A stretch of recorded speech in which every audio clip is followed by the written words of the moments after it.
Hello សួស្តីអ្នកទាំងអស់គ្នាថ្ងៃនេះ admin យកភាគទី3មកសម្រាប់ស្ដាប់ទៀតហើយមុននឹងចូលទៅដល់សាច់រឿងអ្នកគ្នាកុំភ្លេចចុចមេដៃ subscribe និងសញ្ញារូបកណ្ដឹងដើម្បីជាកម្លាំងចិត្តដល់ admin នេះចឹងណាចាឥឡូវចូលទៅមើលរឿងរបស់យើងបន្តទៀតកុំចាំតែមួយ admin ចឹងណាមេដាកំពុងតែនិយាយអំពីប្រជែតាមេដាគិតថាគិតហើយថាគង់តែមានថ្ងៃដែលគាត់ចូលមកស្ដារសុំពីរឿងនឹងទេនារីរាជវង្សនិងនារីអភិជនទាំងអស់គឺដូចគ្នាតែងតែទាញបានចំណាប់អារម្មណ៍ពីClaudeវាជារឿងដែលគួរឲ្យត្រេកអរណាស់គាត់ត្រូវយកមន្ត្រីរបស់ខ្ញុំធ្វើល្អដាក់នាងដោយមិនខ្វល់ថាមានឈាមជ័រជាអ្នកបម្រើដូចខ្ញុំធ្លាប់គិតបែបនេះដូចគ្នាកាលពីជីវិតមុននៅពេលដែលនៅពេលដែលគេសូមខ្ញុំរៀបការ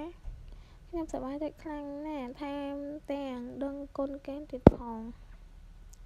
តែពេលនេះខ្ញុំដឹងហើយថាគេនឹងធ្វើបែបនេះដាក់ខ្ញុំមិនថាត្រូវប្រើមធ្យោបាយឬវិធីសាស្ត្របែបណាទេខ្ញុំត្រូវតែយកសំណោពីព្រះអង្គម្ចាស់ឡតឲ្យបានពាក្យចចាមអារាមនៃយាយថាគាត់គឺជាមនុស្សស្រីឃ្លានឈាមណាស់ក្រៅពីសង្គ្រាមនិងឈាមគេមិនចាប់អារម្មណ៍អ្វីទាំងអស់តាំងពីចូលមកដល់ក្នុងប្រទេសនេះមិនមានអ្នកណាឃើញឡតវៀនបង្ហាញខ្លួនទេក្រៅពីកម្មវិធីផ្លូវការក៏មិនឃើញគេចូលរួមនៅកម្មវិធីផ្សេងៗដូចគ្នាព្រះនាងដែលមានឈាមជ័រជារាជពាក់កណ្ដាលស្ដេចដូចខ្ញុំគ្មានលើសអីទៅជួបគេទេត្រូវហើយថ្ងៃនេះជាថ្ងៃកំណើតមេដានៅក្នុងជីវិតមុននៅក្នុងថ្ងៃកំណើតមេដាមានរឿងរន្ធត់មួយកើតឡើងជាហេតុការណ៍ដែលមិនងាយបំភ្លេចព្រះអង្គម្ចាស់ឡតវៀនបានសម្លាប់មនុស្សនៅក្នុងរាជវាំងព្រះនាងថាម៉េចនៅក្នុងរាជវាំងមានចោរបែបនេះផងអីរបស់មានតម្លៃព្រះអង្គឡតវៀនបានបែបពេលនេះពួកគេកំពុងតែដាក់ការសង្ស័យទៅលើពួកកងទាហាននេះអាចជារឿងយកច្រឡំត្រូវទេប្រកាសហើយវាជារឿងយកច្រឡំខ្ញុំមិនដឹងសោះថាព្រះអង្គបានបាត់របស់អ្វីតើវាជារបស់អីទៅកាបូបអេម៉ាណឺតមានប៉ារូបទេពធីតាក្រក់នៅខាងក្រៅហើយមានពន្លឺត្បូងពណ៌ស្វាយនៅ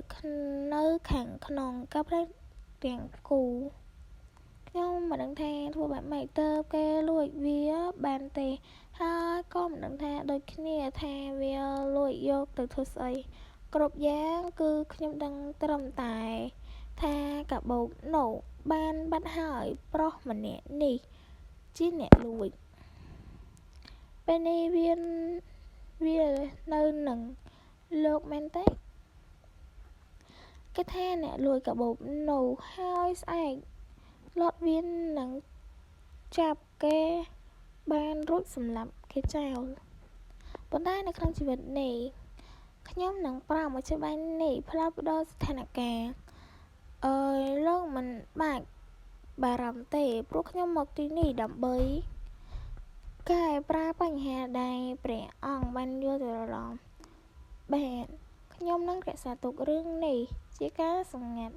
រាក់វានៅក្នុងរាជវាំងខាងលិចលោកមិនដឹងថាអ្នកណាជាម្ចាស់របស់វាក៏ទុកនៅជាប់នឹងខ្ញុំតែបើលោកឲ្យវាមកខ្ញុំនឹងយកវាទៅឲ្យព្រះអង្គដោយខ្លួនឯងហើយជួយអធិរាជទ្រង់នឹងយល់ខ្ញុំនឹងប្រាប់ទង់ថាជាអ្នករើសវាបានហើយលោកមិនពាក់ព័ន្ធទេអញ្ចឹងទៅព្រះបង្គំរំខានព្រះនាងហើយជួយបញ្យល់ព្រះអង្គផងកុំឲ្យទ្រង់យកច្រឡំលើទូលបង្គំទឹកចិត្តចោខ្ញុំនឹងចាត់ការហើយរៀបរយតើបនឹងលើកទី1ទេដែលខ្ញុំបានឃើញវានៅចិត្តបែបនេះភ្លើចាញ់ជាអីដែលខ្ញុំធ្លាប់ចាំ វាប្រកាសជារបស់ដែលមានតម្លៃណាស់ហើយលត់មានរក្សាកាបូបនេះនៅជាប់ខ្លួនរហូតខ្ញុំលើ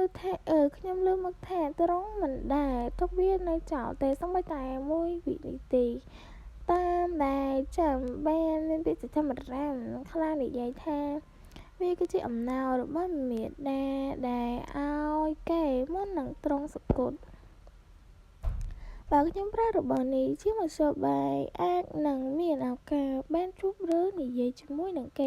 ក៏បានថាបានមិនថាយ៉ាងម៉េចទេមិនថាយ៉ាងណាខ្ញុំត្រូវតែតាក់យកចំណាប់អារម្មណ៍ពីគេហើយធ្វើឲ្យគេអាចសូមខ្ញុំរៀបការទាល់តែបានសម្រេចបើសិនជាអ្នកចាប់ចោលបានខ្ញុំនឹងសម្លាប់វាចោលភ្លាមតើហេតុអ្វីព្រះនាងនៅប្រទេសនេះបែរជាជួយលាក់កំបាំងទោសកំហុសរបស់ចៅខ្ញុំថាមិនចង់ទេតែចេះតែបង្ខំដៃនេះស្នេហ៍ទាំងអស់គ្នាហើយគឺជាទូប្រវត្តិយើងវាសង្ហាខ្លាំងណាស់អ្នកទាំងអស់គ្នាម៉េចថាខ្ញុំមិនដឹងខ្លួនសោះថាមានមនុស្សចូលមកត្រង់ចូលមកបានយ៉ាងម៉េច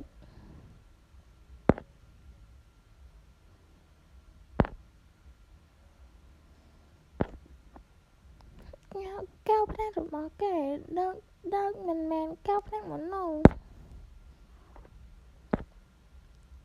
វិណាគ្នាចេះដូចតែអ្នកគ្នាបានឃើញចឹងថាវាបែបម៉េចចឹងណាឯងកុំភ្លេចជួយ comment admin ផងថាកន្លែងហ្នឹងគេចង់វាថាម៉េចគឺវាអត់មានយល់ទេនេះ